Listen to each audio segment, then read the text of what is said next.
Alors, ce dont je vais vous parler, c'est essentiellement un travail en collaboration avec Clément Mifsud, qui est un ancien doctorant de Paris 6, où j'étais auparavant. Donc, je vais vous parler de plasticité parfaite, c'est souvent des modèles assez méconnus. Pour ça, je voudrais revenir un petit peu à la modélisation en plasticité parfaite. Et pour comprendre la plasticité parfaite, il faut déjà comprendre bien l'élasticité. Donc, je vais vraiment revenir à un cas très très basique, qui est l'élasticité linéaire. Donc, l'élasticité linéaire, j'ai un milieu unidimensionnel, par exemple un élastique. Je le fixe d'un côté, je le tiens, voilà, donc il a une configuration de référence. Et je vais le tirer, par exemple, je vais le tirer de l'autre côté, il va se déformer et il va revenir exactement à sa configuration initiale. Et donc on représente ça sous forme de ce diagramme. Donc je représente en abscisse epsilon ce que je vais appeler l'étirement, les déformations, et en ordonnée sigma, ça va être les forces, les contraintes. Et donc la réponse en contrainte à une sollicitation en étirement, elle va être linéaire. Et quand on revient à une configuration libre de force, on revient exactement à la configuration initiale. Donc, sigma, c'est une fonction linéaire d'epsilon. Donc, par exemple, sigma égale à epsilon. Voilà. Et comment est-ce qu'on généralise ça en dimension supérieure? Alors ici, je vais me placer dans un cadre bidimensionnel. Je vais regarder, par exemple, des déformations de membrane. Pour une déformation de membrane, on va regarder la déformation antiplane, la déformation verticale, le déplacement vertical, excusez-moi. Donc, c'est une fonction U qui est définie sur un ouvert oméga de R2, la membrane est à valeur scalaire. Donc l'analogue du tenseur des contraintes dans ce cadre-là, ça va être un vecteur contrainte, donc un champ de vecteur de oméga dans R2. Et U et sigma doivent satisfaire donc, une équation qui est l'équation du mouvement, U seconde moins divergence sigma égale à 0. Donc les points, ça désignera la dérivée partielle en temps dans la suite. Et en élasticité, donc sigma, c'est une fonction linéaire des déformations. Les déformations, c'est des variations de déplacement, donc un gradient de déplacement. Donc si sigma, c'est le gradient de U, j'injecte ça dans mon équation du mouvement et j'obtiens l'équation des ondes, l'équation de vibration d'une membrane. Jusque-là, je n'ai rien fait.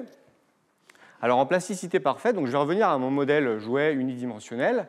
On a une contrainte sur les contraintes, si je puis dire, sur les forces, sigma, les forces vont être astreintes à ne pas dépasser certaines valeurs, à la fois en tension et en compression. Donc ici, je vais supposer que sigma en tension dans mon modèle 1D, où sigma c'est une variable scalaire, ne pourra pas excéder la variable 1, et en compression, elle ne pourra pas aller en deçà de la variable moins 1. D'accord? Donc si je reprends mon problème de tout à l'heure, donc j'ai mon milieu qui va être plastique, donc je commence à le charger, je commence à le déformer. Okay?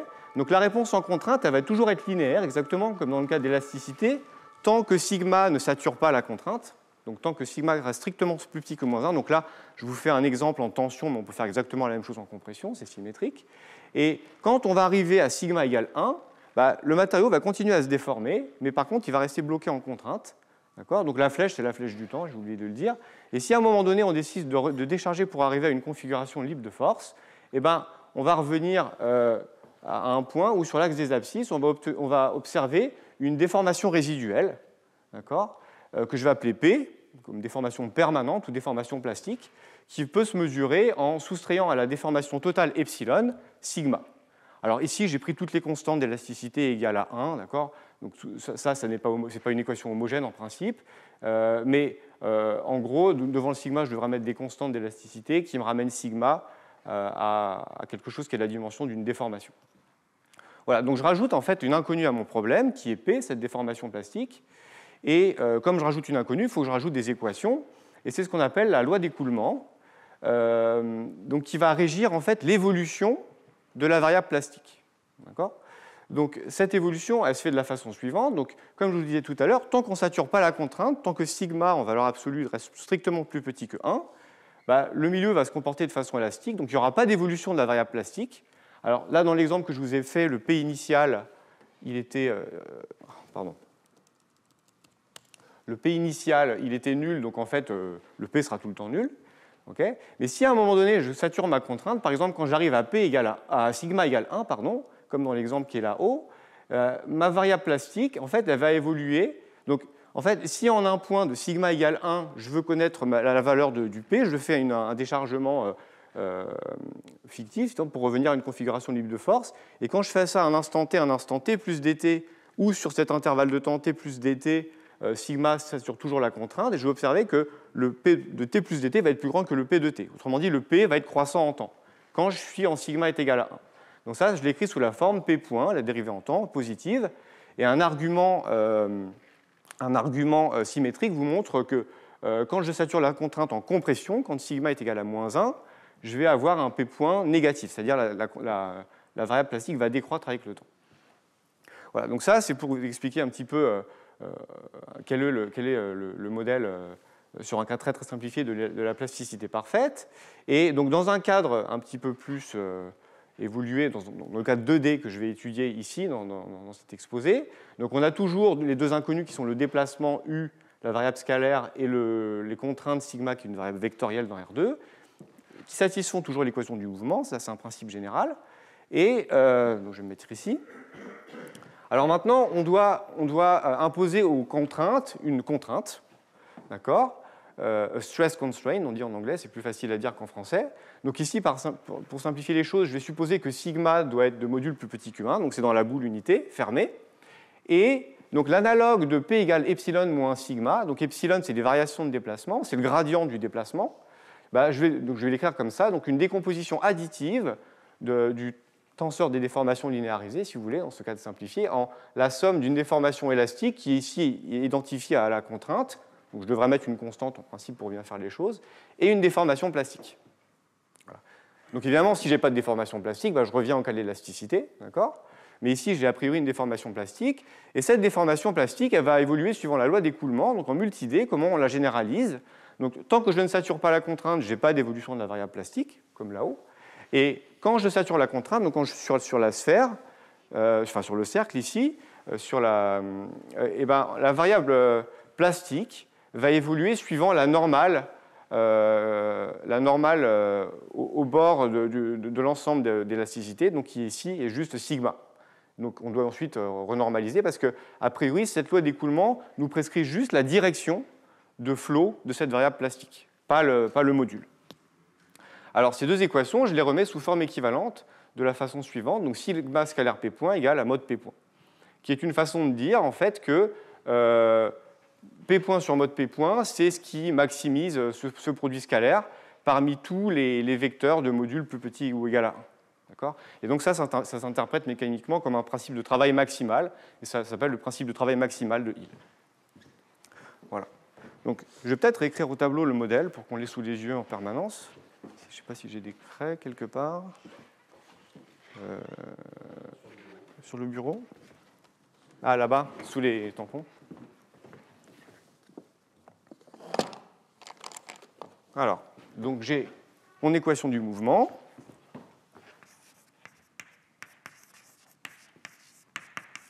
Donc la contrainte sur sigma.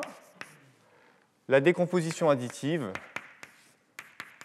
du gradient en une partie élastique, une partie plastique, et cette loi d'écoulement que j'écris sous cette forme équivalente. Donc pour l'instant, tout est formel. Voilà, sous cette forme équivalente. Donc à ça, évidemment, il va falloir que j'ai un problème d'évolution en temps, que j'adjoigne des conditions initiales, sur lesquelles je serai assez flou dans l'exposé, mais ce n'est pas vraiment un enjeu, et également des conditions limites, parce que j'ai un problème aux limites. Je suis sur un domaine borné oméga. Alors pour le moment, je suis aussi flou sur les conditions limites, mais je le serai moins par la suite parce que c'est un des enjeux justement de ce travail, de regarder un certain nombre de conditions limites admissibles. Voilà. Alors je vais reformuler le problème. Alors je vais revenir au cas élastique pour simplifier les choses, sous forme, donc ça c'est des choses qui sont bien connues, d'un système de Friedrichs. Donc ce que je vais faire, c'est que je vais définir une variable entre guillemets hyperbolique que j'appelle grand U, qui est le couple vitesse-contrainte, donc U point sigma. Donc ici, dans le cas de l'élasticité, sigma, c'est gradient U, donc ça, c'est rien d'autre que le gradient temps-espace. D'accord ? Et en fait, l'équation des ondes qui est là-haut est équivalente à ce système hyperbolique symétrique, donc système de Friedrichs, dt grand U plus une matrice grand A1, D1U, plus grand A2, D2U égale à 0. Alors en fait, la première ligne de cette équation, c'est exactement l'équation du mouvement, U point point moins Laplacien égale à 0. Et les deux deuxièmes lignes, c'est juste dire que les dérivées en temps et en espace commutent. Que dt de grade U, c'est grade de dtu. D'accord ? Voilà. Très bien.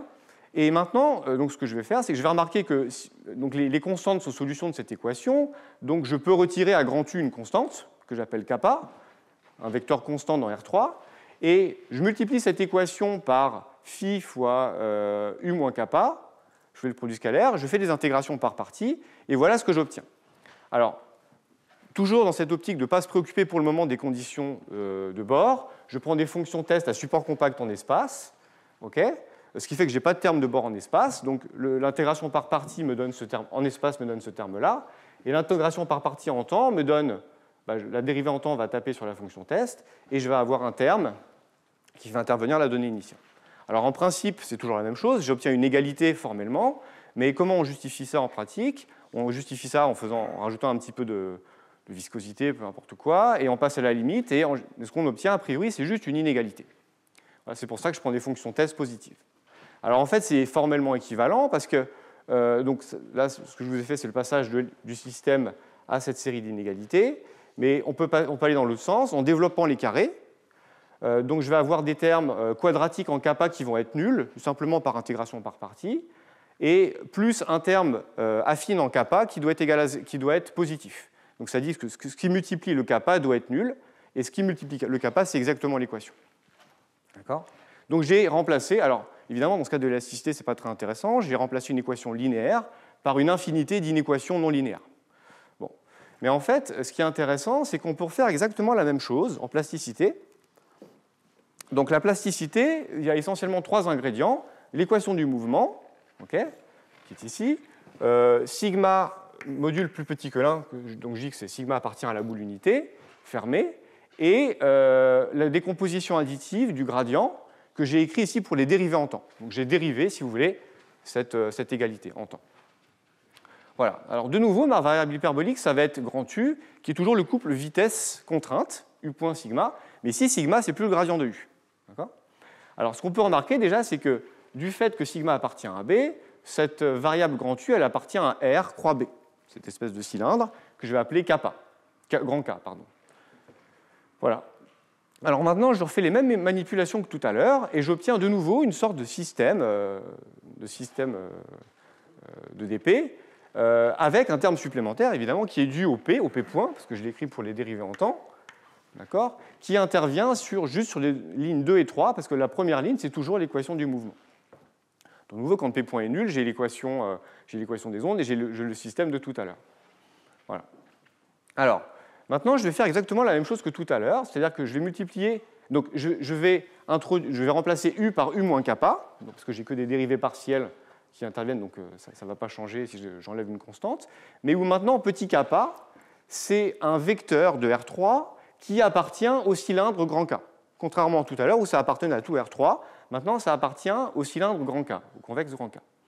Voilà. Et comme tout à l'heure, je remplace U par U moins kappa comme ça, et je fais le produit scalaire avec U moins kappa fois une fonction test phi, toujours nulle sur le bord, pour ne pas me préoccuper des conditions limites. Alors, j'intègre par partie, en espace, il me vient ce terme-là, pas de terme de bord. J'intègre par partie en temps, il me vient ces termes-là, celui-là. Et qu'est-ce qu'il en est du terme en P point? En fait, le terme en P point, qu'est-ce qu'on a fait quand on a multiplié par... donc, en fait, le terme en P point, j'ai... où est-ce que je vais écrire? Je vais mettre ici. 0 P point, scalaire, une fonction test phi, fois U moins kappa. Mais U moins kappa, je peux l'écrire U point moins K, sigma point moins tau. D'accord? Où le vecteur kappa qui est K tau appartient à grand K. Donc ça veut dire que le tau, en fait, il appartient à la boule. Donc quand je développe ce produit scalaire, c'est élémentaire ce que je fais, mais je pense que ça vaut le coup de le faire. Ça fait phi fois P point scalaire sigma moins tau. D'accord? Mais P point scalaire sigma, c'est mode P point, par la loi d'écoulement qui est écrite ici. Et sigma moins tau, c'est sigma moins tau. Mais le truc, c'est que comme tau est dans la boule unité, ceci est toujours positif. D'accord? Et phi, c'est une fonction test positive. Donc en fait, j'obtiens exactement la même inégalité que tout à l'heure en négligeant ce terme, en disant que ce terme, en fait, je le jette. Il a le bon signe. C'est ça qui me permet d'obtenir exactement la même inégalité que tout à l'heure. Voilà. Donc c'est ça qui est intéressant, c'est que finalement, alors je n'ai pas montré que c'était équivalent, évidemment, mais il se trouve que ça le sera, une fois que j'aurai mis les bonnes conditions limites. Donc en fait, la seule différence de ce point de vue-là entre l'élasticité et la plasticité, c'est que les vecteurs test qui interviennent dans cette famille d'inégalités, dans le cas de l'élasticité, ils appartiennent à tout R3, et dans le cas de la plasticité, ils appartiennent à ce cylindre grand K. D'accord ? Donc ça définit une sorte de formulation anthropique de ce problème de plasticité, où ici, on a affaire à des entropies quadratiques de la forme U-kappa, où kappa varie dans tout le cylindre grand K. Voilà. Alors, ce type de formulations ont été introduites par Després, Lagoutière et Seguin dans le cas des systèmes de Friedrichs généraux, pas ces systèmes-là, pas ce problème-là précisément de la plasticité. Et eux, donc, ils se sont intéressés donc, à des systèmes généraux dans tout l'espace, dans tout Rn, où ne se pose pas la question du coup, des conditions limites. Voilà, donc ils ont introduit ça, donc ces systèmes de Friedrich sous contrainte, et ils ont démontré le caractère bien posé de ce type de formulation, hein, exactement celle-là, mais quand vous vous placez dans Rn. Okay. Donc l'existence, ils font ça par une méthode numérique de type volume fini. Et l'unicité, ils ont adapté la méthode de dédoublement de variables de Khrouchkov à ce cadre L2, avec des entropies L2. Voilà. Ensuite, par la suite, avec Clément Mifsud et Nicolas Seguin, on a donné une autre preuve de l'existence par une approximation parabolique qui est intéressante en soi pour le problème de la plasticité d'un point de vue mécanique, parce que les approximations paraboliques, c'est encore des approximations viscoplastiques ou viscoélastiques, suivant le type d'approximation qu'on fait. En fait, les deux dans ce cas-là. Donc, de ce point de vue-là, c'était intéressant pour la plasticité. Est-ce que je peux oui faire une bien sûr. Sur ce type de formulation? Oui. Je ne suis pas entièrement d'accord avec le fait d'appeler ça une entropie, parce que pour moi, c'est en fait uniquement des énergies. Oui. Et que dès qu'on a une énergie, on a la possibilité de définir des solutions dissipatives. Oui. Et par comparaison avec d'autres solutions, c'est ce que j'avais fait, il y a une éternité sur la mécanique des fluides pour les équations de l'air. Et donc, c'est un processus qui est systématique, lié au fait qu'on ait une énergie. Oui. L'entropie, c'est un mot qui a normalement un sens du point de vue physique. Oui. Je ne sais pas si ici serait vraiment une interprétation d'entropie. C'est pour ça que je serais un peu prudent. Alors que là, c'est juste un mécanisme de définition de solution grâce à une identité formelle. Oui, une formulation de type entropie. Oui, je suis d'accord. Je suis d'accord. Oui, je suis d'accord. Ouais. Et en fait, le P dans ce cas-là, c'est un multiplicateur. Absolument. Absolument. Ouais. On a toujours le principe énergétique, comme on l'aurait en passant d'une équation style Max-Milligram à une équation de variation. Oui, je suis d'accord, c'est la terminologie, c'est une formulation de type anthropique. C'est pas très grave, je pense que vous l'avez déjà publié plein de fois, mais... Une fois suffit. Voilà. Mais oui, je suis d'accord. Après, c'est quand même des modèles dissipatifs. C'est des modèles dissipatifs, les plasticités, contrairement au modèle de l'élasticité. La plasticité, oui, bien sûr. Ça, c'est les contraintes. C'est les contraintes, oui. Les contraintes sont les contraintes. Voilà. Alors, donc le cadre dans tout l'espace était assez clair. Maintenant, nous, on s'est posé la question, avec justement cette application en plasticité, en mécanique, de formuler ce type de problème également en domaine borné. Et donc d'être capable de formuler des conditions limites sur ce type de problème. Alors, donc il y a un papier de Després, Mifsud et Seguin sur le sujet. Donc, ils se sont intéressés au système de Friedrich sans contrainte, déjà. Donc, on a rajouté une difficulté après l'autre. Et en fait, ils ont introduit une notion un type de condition limite inspiré des conditions limites introduites par Friedrichs de la façon suivante. Donc on a des matrices AI, disons A1, A2 dans le cas du système de plasticité, qui multiplient les dérivées partielles en espace. Et la matrice A nu, donc quand nu va se promener sur le bord de oméga, donc c'est la normale extérieure unitaire, donc avec des composantes nui. Donc la matrice de bord A nu, ça va être la somme des AI nui. Voilà. Et donc ils ont introduit une classe de conditions limites de la façon suivante. Donc c'est des conditions limites linéaires qui vont être de la forme A nu moins M égale à 0 sur le bord, où M est une matrice arbitraire qui satisfait les propriétés suivantes. Donc elle doit être symétrique, positive. Son noyau doit contenir celui de A nu et M doit décomposer alors de façon dans une somme qui n'est pas forcément directe, Rn en deux sous-espaces vectoriels de ce type-là. Donc, alors déjà, la première question qu'on peut se poser, c'est est-ce qu'il y a des matrices M qui satisfont ça? Oui, il y en a. Par exemple, donc ANU, c'est une matrice symétrique, je peux la diagonaliser dans R.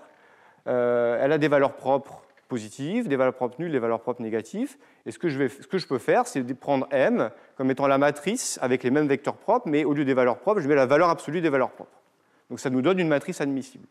Et on voit en particulier qu'avec cette matrice-là, en fait, la condition ANU moins M ne va pas voir les directions propres associées aux valeurs propres positives, parce que ANU et M, suivant les vecteurs propres associés aux valeurs propres positives, vont avoir les mêmes valeurs propres, donc elles vont s'annuler.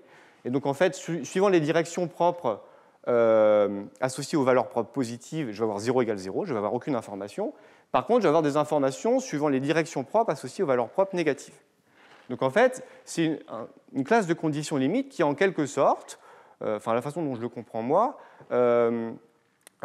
encode le fait qu'il y a des... Donc c'est un problème hyperbolique, il y a une propagation à vitesse finie, il y a des caractéristiques, et les caractéristiques qui émanent de l'instant initial vont à certains moments toucher le bord, et les parties du bord qui sont touchées par les caractéristiques, on n'a pas besoin d'imposer des conditions limites, parce que la valeur est prescrite par le transport, mais par contre sur l'autre partie du bord, eh ben, il faut imposer une condition limite, et c'est ça, en gros, que font ce type de conditions limites. Alors, je ne suis pas très au fait, parce que je ne suis pas du tout hyperbolicien du type de conditions limites, donc je crois que ce sont des conditions limites maximales dissipatives, mais pas strictement dissipatives. Et il peut y avoir des conditions limites, mais ce n'est pas toutes les conditions limites maximales dissipatives. Voilà.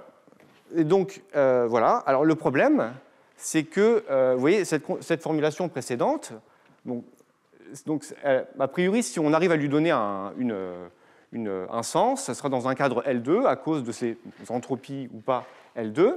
Et donc, a priori, on n'est pas capable de parler de la valeur de U, de la trace de U sur le bord. Donc, et ici, cette formulation de la condition limite, évidemment, fait appel à la notion de trace de U sur le bord. Donc, de ce point de vue-là, ce n'est pas très satisfaisant. Mais en fait, ce qu'ils ont fait, c'est qu'ils ont réussi à adapter cette formulation anthropique. Je l'appelle entropie par abus de langage, hein, vous ne m'en tiendrez pas rigueur.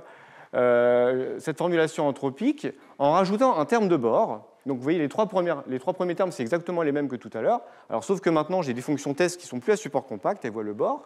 Donc je rajoute un terme de bord, intégrale sur le bord de mk plus k plus fois phi, qui, soit dit en passant, ne dépend pas de U, c'est vraiment un terme qui dépend de la matrice M qui m'est donnée a priori, et de K. Alors K plus, qu'est-ce que c'est? C'est la projection de kappa sur ce sous-espace vectoriel, okay, qui dépend de X, parce que nu dépend de X. Donc c'est un terme de bord qui ne fait pas du tout appel à la trace de U sur le bord, même pas du tout appel à U. Mais en fait, la magie, c'est que, disons, si on suppose qu'on a des solutions régulières de cette formulation-là, eh ben, la magie, c'est qu'en fait, on arrive exactement à récupérer la condition limite qui est là. A nu moins m u égale à 0 sur le bord. Donc ce type de formulation, en fait, elle a été inspirée par les travaux d'Otto pour les lois de conservation scalaire. Donc pour les lois de conservation scalaire, il y a une théorie L1 de Krouchkov dans tout l'espace. Et si on se pose la question en domaine borné, alors, il y a les travaux de Bardos, Leroux, Nedelec qui se placent dans un cadre BV où là on a une trace, il n'y a pas de problème. Mais quand on ne veut pas se passer dans un cadre BV ou quand on n'a pas a priori de trace sur le bord, Otto a réussi à adapter la formulation de Krouchkov dans un cadre L infini en rajoutant à la formulation anthropique. Alors il faut modifier un peu les entropies de Krouchkov, mais il rajoute en gros à la formulation anthropique un terme de bord qui ne dépend pas de U. Et pour des solutions suffisamment régulières, par exemple pour des solutions BV, il arrive à montrer que ça donne bien des conditions limites comme l'avait fait Bardos, Leroux, Nedelec. Donc ici, c'est ça, en fait, c'est ce point de départ qu'on a pris, nous. On a mélangé, disons, les problèmes de système de Friedrichs sous contrainte avec conditions de bord dans ce sens-là. Voilà. Donc, dans le cas de l'élasticité, si on oublie les contraintes, on peut calculer exactement. Donc, je vous ai dit ce que c'était que ces matrices AI tout à l'heure. Donc, on peut démontrer que toutes les conditions limites, elles ont cette forme-là, sigma scalaire nu plus un paramètre positif lambda moins 1 fois U point égale à 0. Donc, ça, ce sont toutes les conditions limites au sens qui a été défini précédemment. Et soit dit en passant, pour la matrice M particulière que je vous ai présentée tout à l'heure, en fait, ça correspond exactement au cas lambda égale 1. Hein. Donc ça correspond à seulement une condition limite particulière, qui sera la condition limite que je regarderai par la suite, mais ce n'est pas toutes les conditions limites. Donc voilà, donc maintenant, ce qu'on va faire, c'est qu'on va partir de notre problème de plasticité. Voilà. Donc je l'ai réécrit ici, et je vais prendre comme condition limite cette condition limite. Donc sigma scalaire nu. Alors je prends lambda égale à 1 pour simplifier les choses, plus u point égale à 0 sur le bord. Et on voudrait étudier ce problème.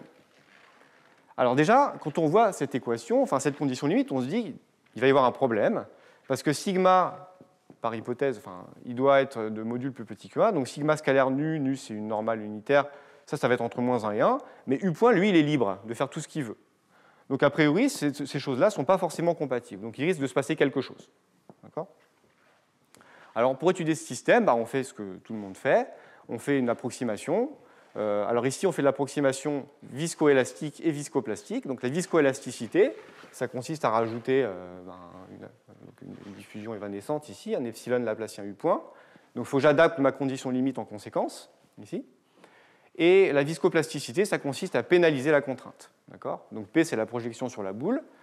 Donc je pénalise ma contrainte.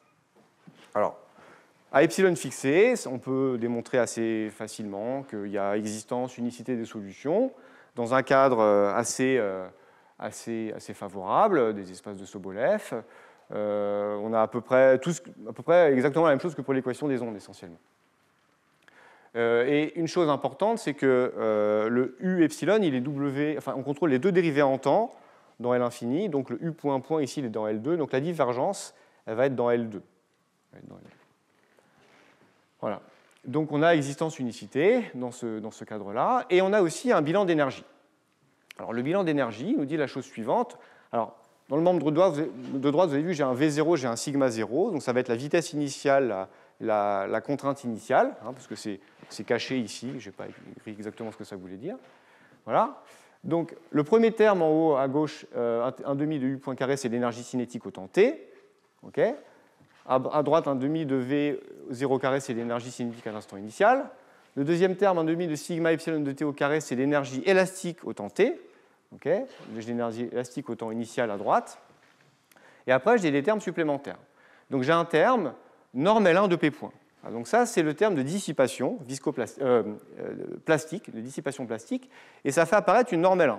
Alors pourquoi une norme L1 ? C'est exactement ce que vous disiez, c'est-à-dire que la contrainte sur sigma, c'est une contrainte de type L infini, et le P point, effectivement, on peut le voir comme un multiplicateur de Lagrange associé au sigma, et donc par dualité, donc les multiplicateurs de Lagrange sont en dualité avec la variable d'origine. Donc on a une contrainte dans L infini, donc on va avoir un P point dans L1. C'est heuristiquement la raison pour laquelle sort une norme L1. Voilà. L'autre raison, c'est exactement ce qui est écrit ici. C'est exactement ça, c'est la dualité. C'est une question de dualité. Et ensuite, j'ai deux termes en epsilon. Donc le premier terme, epsilon gradient U point carré, c'est un terme de dissipation viscoélastique. Et le epsilon P point carré, c'est un terme de dissipation viscoplastique. Donc le premier, c'est dû à la diffusion évanescente. Le deuxième, c'est dû à la pénalisation de la contrainte. Voilà. Donc ce bilan d'énergie me donne des bornes dans certains espaces. Donc je vais être un petit peu plus précis. Et quand j'ai des bornes, j'ai, à extraction près, de la convergence faible, en gros. Alors la convergence faible, dans tout ce qui suit, je ne vais pas trop me préoccuper du temps, parce que tout se passe bien en temps. Tout va bien. C'est plutôt en espace où les choses sont un petit peu plus difficiles. Donc en temps, en espace, vous voyez, le U point, il est borné dans L2. Donc le U epsilon, il va converger dans L2 vers un certain U, en espace. Le sigma epsilon, pareil, il est borné dans L2. Donc le sigma epsilon, il va converger dans L2 vers un certain sigma. Et le P point, lui, il est seulement borné dans L1, donc il va converger vers une mesure, que j'appelle P. D'accord ? Et quand j'ai de la convergence faible, je peux passer à la limite dans les relations linéaires, notamment dans l'équation du mouvement. Donc j'obtiens gratuitement l'équation du mouvement, la décomposition additive, la contrainte sur le sigma, parce que ça c'est une contrainte qui passe à la limite faible, sans problème. Voilà. Et vous remarquez aussi que du fait de la décomposition additive, le gradient de U, maintenant, ça va être la somme d'une fonction de L2 en espace et d'une mesure en espace, donc ça va être une fonction à gradient mesure, c'est une fonction BV. Et on va même avoir de la convergence faible, faible étoile, du U epsilon vers U dans BV. Donc, les équations linéaires, aucun problème. Évidemment, ce qui va poser du problème, c'est les choses non linéaires, et cette condition limite où, comme je vous l'ai fait remarquer tout à l'heure, quelque chose doit se passer. Alors, pour ça, je reviens à mon bilan d'énergie. Donc, dans mon bilan d'énergie, j'ai les termes en epsilon que je vais essayer de passer à la limite dans mon bilan d'énergie. En fait, c'est ça que je voudrais faire. Donc, les termes en epsilon, c'est des termes positifs, je les jette. Je fais comme s'ils ne sont pas là. Alors, du coup, si je les jette, je vais remplacer mon égalité par une inégalité. D'accord ? Ensuite, les trois premiers termes, énergie élastique, énergie cinétique, énergie élastique, énergie plastique, je n'y touche pas. Et le terme d'intégrale sur le bord, qui est dû en fait à la condition limite, je vais l'écrire comme 1,5 plus 1,5. Alors, le premier 1,5, donc, vous voyez, j'ai enlevé les termes en epsilon, j'ai une inégalité. Okay, le premier 1,5, je le laisse tel quel. Et le deuxième 1,5, je vais utiliser le fait que sur le bord, sigma epsilon plus epsilon gradient u point epsilon scalaire nu, c'est moins u point. Donc je vais remplacer pour l'autre 1,5, pour le deuxième 1,5, le 1,5 en rouge, u point par la contrainte sur le bord. D'accord ? Voilà, donc j'ai réécrit voilà, une conséquence de mon bilan d'énergie. Alors les termes que j'ai écrits en rouge, c'est des termes qui ne posent pas de problème. Ils ne posent pas de problème parce que par convergence faible, on va pouvoir passer à la lim inf. On va pouvoir passer à la lim inf parce que le u epsilon et le sigma epsilon ils convergent faiblement dans L2 et la trace normale elle va converger faiblement aussi ici dans L2 du bord puisqu'elle est bornée dans L2 du bord. Donc ces termes-là, ils ne posent pas de problème. Les termes qui posent des problèmes, c'est les termes en noir. En fait, j'aurais peut-être dû changer les couleurs parce que le rouge attire plus l'attention. C'est les termes en noir. Donc la norme L1 de P point et la norme L2 sur le bord de U point, epsilon. Alors, donc là, on a démontré un résultat annexe. Donc, on va oublier temporairement les intégrales en temps et les dérivées en temps. Donc, je suis dans la situation suivante, où j'ai une suite de fonctions UK qui convergent faible étoile dans BV vers un U, et une suite de fonctions sigma K qui convergent faiblement vers sigma dans L2. D'accord ? Et je veux passer à la limite, à la lim inf du moins, dans un premier temps, dans cette expression-là. Je vous rappelle que PK, enfin P epsilon, si vous voulez, c'est gradient moins sigma. D'accord ? Je voudrais passer à la lim inf là-dedans. Donc la première question qu'on peut se poser, c'est est-ce que ce type de fonctionnel est semi-continu inférieurement pour ce type de convergence ? Et la réponse est non, en général. La réponse est non. Alors, ça paraît un peu bizarre parce qu'on a la convergence de UK vers U dans BV, donc on peut s'attendre, si on ne réfléchit pas trop longtemps, à ce que la trace converge, mais en réalité, la trace n'est pas un opérateur linéaire dans BV par rapport à la convergence faible étoile de BV. Donc, du coup, la trace ne converge pas vers la trace, a priori, sous ces seules convergences-là. Et c'est ça qui fait obstacle, en fait, au fait qu'on ne peut pas passer à la lim inf brutalement dans cette expression. Ce qui va se passer, alors ce terme-là va bien se comporter. Donc vous voyez, on va trouver ici, alors, au lieu d'avoir une intégrale, on a une variation de mesure, parce que le du est une mesure. La variation de la mesure du moins sigma. Et au lieu de l'intégrale de 1,5 de u au carré sur le bord, on a, alors je vais effacer des choses, on a à la place une fonction qui se comporte comme cette fonction, 1,5 de u au carré près de l'origine, et qui ensuite va être à croissance linéaire. Donc en quelque sorte, le problème qui est à croissance linéaire à cause de l'énergie de dissipation plastique, donc le terme de bord va devoir s'accommoder de cette croissance linéaire. Donc le psi, je vous le dessine. Donc ça, c'est 1,5 de z carré. Okay. Le psi, qu'est-ce qu'il fait? Donc là, c'est 0. Ben, ce qu'il fait, c'est qu'en fait, il va... donc, près de l'origine, vous allez avoir cette fonction-là. Et ensuite, à un certain moment, vous allez bifurquer vers la fonction valeur absolue de z. Alors, il faut du coup retrancher une constante qui doit être 1,5. Et pareil de l'autre côté. De façon, donc ça va, en fait, la fonction 1,5 de z carré va se raccorder à cette fonction linéaire avec une pente 1 ici, de façon C1. C'est exactement cette fonction psi. Donc, comme je vous disais tout à l'heure, c'est dû au fait que j'ai une croissance linéaire ici, une croissance quadratique qui est ici, qui est incompatible. Et donc, la trace doit s'accommoder de cette croissance linéaire. Donc, on a cette lim inf ici. Alors, je ne l'ai pas écrit ici parce qu'en fait, on n'en a pas besoin dans la preuve, mais on peut démontrer que c'est une borne inférieure optimale, au sens où ceci est la relaxée de cela, et au sens où, en fait, donc ça, c'est vrai pour toute suite, UK, sigma K, mais je peux construire une suite VK tau k, disons, dont cette énergie va atteindre exactement cette fonction-là. Donc c'est une borne inférieure, mais c'est la borne inférieure optimale. Voilà. Donc du coup, on voit déjà ici, sur ce problème de relaxation, de manque de semi-continuité inférieure, que le terme de bord se modifie. D'accord ? Voilà. Alors, comme derrière tout ça, il y a de la convexité, il y a de la dualité, c'est intéressant de calculer la convexe conjuguée de psi, la transformée de Legendre. Donc c'est la fonction qui vaut z carré sur 2 sur moins 1 et plus l'infini à l'extérieur. D'accord ? Voilà. Donc maintenant que j'ai ce lemme annexe, okay, je vais l'utiliser pour passer à la lim inf dans mon inégalité d'énergie là-bas sur le terme noir. Alors il faut me faire confiance, il y a des dérivés en temps, il y a des intégrales en temps, mais on peut les arranger de façon à ce que tout se passe bien. Donc je passe à la limite inférieure et voilà ce que j'obtiens. Donc j'ai le terme d'énergie cinétique, d'énergie élastique, j'ai le terme intégrale de mode P point, c'est gradient U moins sigma, si vous voulez. C'est la variation de gradient U moins sigma. Le terme de bord avec psi. Et alors vous vous souvenez, il y avait le terme rouge sur le bord. Donc je vous avais dit que ça, c'est semi-continu inférieurement. Donc la lim inf, ça va être plus grand que 1/2 de sigma nu au carré. Mais comme sigma, à la limite, il est dans la boule unité, sigma nu est compris entre moins 1 et 1. Donc 1/2 de sigma nu au carré, bah, c'est psi étoile de sigma nu. Voilà. Donc la première inégalité d'énergie qui vaut pour tout temps. Donc c'est une inégalité d'énergie entre le temps t et le temps initial. Voilà. Alors maintenant, on voudrait montrer une égalité d'énergie, que cette inégalité est en fait une égalité. Alors pour ça, on va utiliser la convexité. C'est la convexité qui va nous sauver, et on peut sentir qu'il y a de la convexité derrière tout ça, parce que j'ai un psi étoile.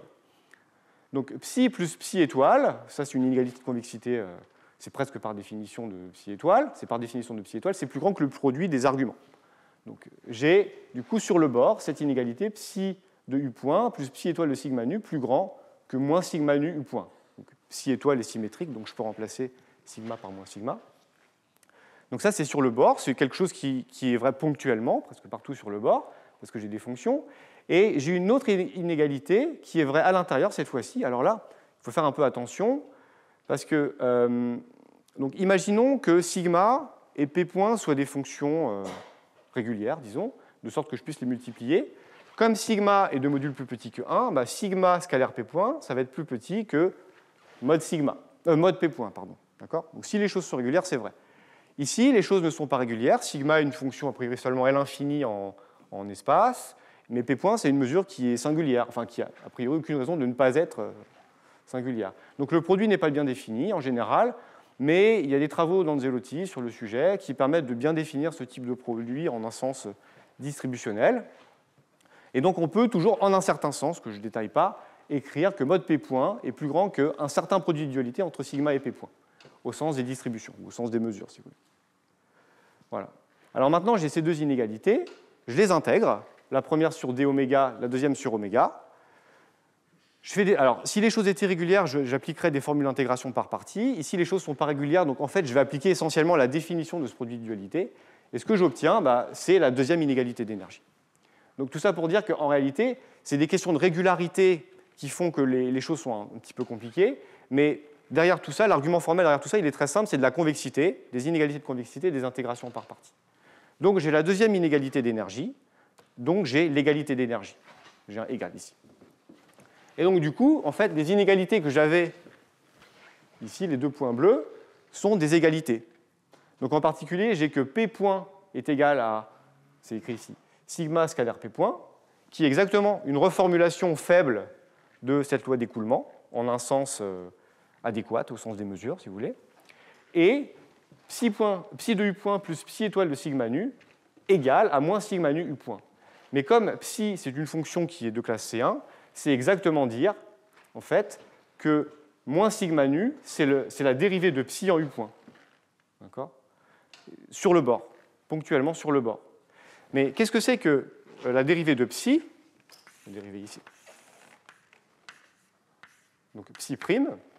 Donc psi, c'est 1/2 de z carré proche du bord, proche de l'origine, donc ça va être l'identité proche de l'origine. Et ici, vous voyez, c'est module de z. Donc vous allez avoir 1 ici et moins 1 ici. Donc en fait, psi', c'est juste un opérateur de troncature entre les valeurs moins 1, 1.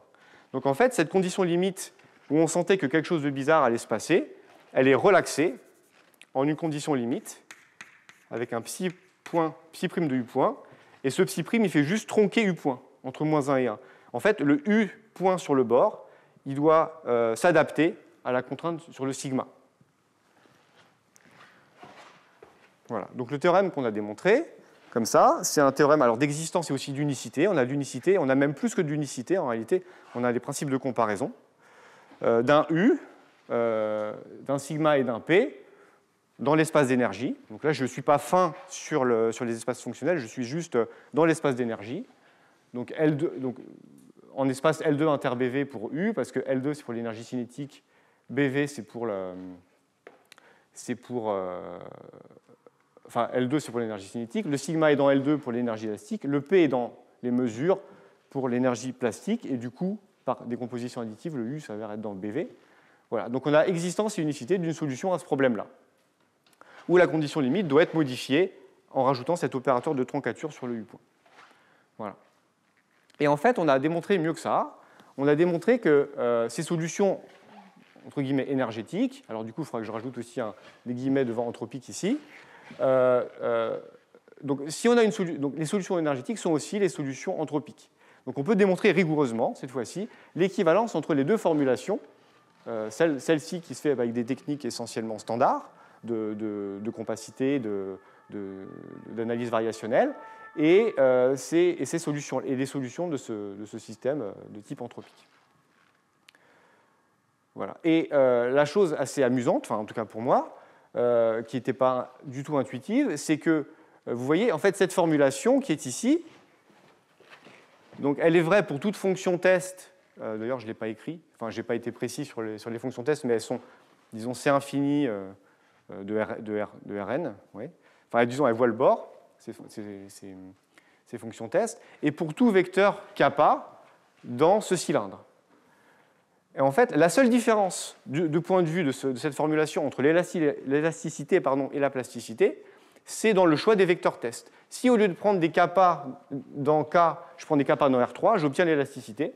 Si je prends des kappa dans grand K, j'obtiens la plasticité. Et en fait, ceci encode implicitement cette condition limite. Ici. Voilà. Alors, en réalité, ce qui nous intéressait au début, ça aurait été d'être capable de traiter des systèmes de Friedrich sous contrainte généraux, arbitraires, alors éventuellement avec quelques hypothèses.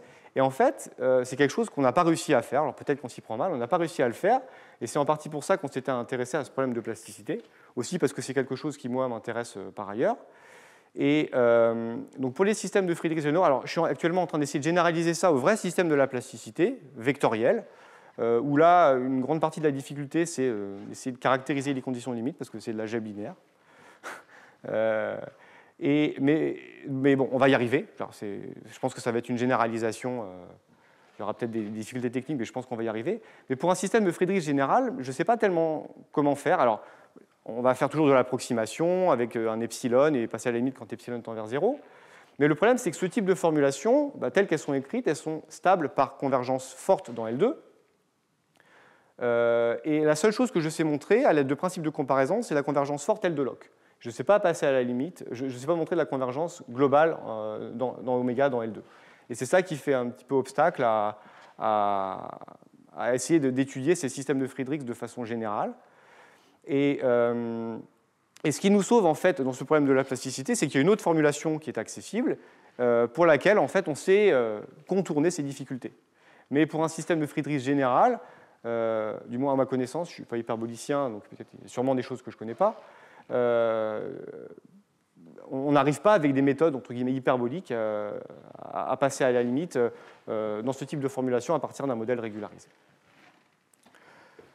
Alors, une dernière partie dans cet exposé concerne la régularité des solutions. Alors, qui s'avère en fait ne rien avoir avec la condition limite. Mais disons que c'est ce type de formulation qui nous ont suggéré cette approche. Donc, je vais m'expliquer.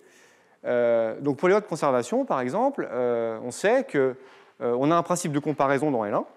Okay, et en particulier, si j'ai une donnée initiale qui est BV, je vais récupérer la régularité BV sur la solution, par comparaison d'une solution et de sa translatée en espace. Alors ici, il se trouve que, alors je n'ai pas été très explicite là-dessus, mais je vous ai dit qu'on a unicité pour le problème que je vous ai présenté, mais on a aussi un principe de comparaison qui est ici dans un cadre L2. Et du coup, c'est ce principe de comparaison qu'on n'avait jamais identifié avant, qui nous a suggéré cette idée d'essayer d'obtenir de la régularité, à condition évidemment d'avoir des données initiales suffisamment régulières.